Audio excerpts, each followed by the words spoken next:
wacana untuk memberi amnesti itu apa? Iya, saya kira pemberian amnesti itu harus melalui proses hukum terlebih dahulu. Harus ada due process of law ya. Karena kalau tidak ada due process of law, saya kira tidak bisa diberikan amnesti langsung seperti itu. Karena ada pelanggaran-pelanggaran hukum yang harus diproses dulu.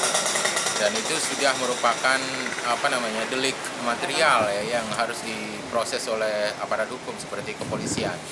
Jadi walaupun Presiden nanti akan memberikan amnesti kepada Din Minimi, saya kira itu proses politik yang bisa berjalan setelah proses hukum berjalan. Karena negara kita ini kan negara hukum. Kalau itu tidak bisa dijalankan lebih dahulu, itu akan mengakibatkan nantinya orang tidak akan percaya lagi dengan negara hukum ini. Dan itu akan terjadi boleh dikatakan entropi ya, ketidakpercayaan kepada sistem yang membusuk dari dalam.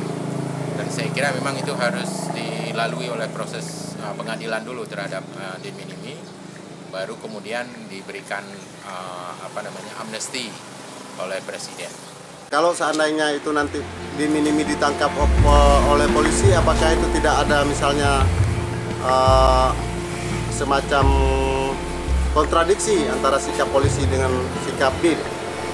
Ya, saya kira memang ini harus disinkronkan ya, karena udah pasti kontradiktif ya antara langkah-langkah yang diambil oleh BIN dengan langkah-langkah yang diambil oleh polisi. Dan saya kira memang harus diserahkan kepada polisi dulu, baru kemudian nanti akan ada negosiasi ataupun lobby-lobby yang bisa dilakukan oleh BIN kepada Presiden untuk memberikan gerasi atau amnesti kepada Din Minimi.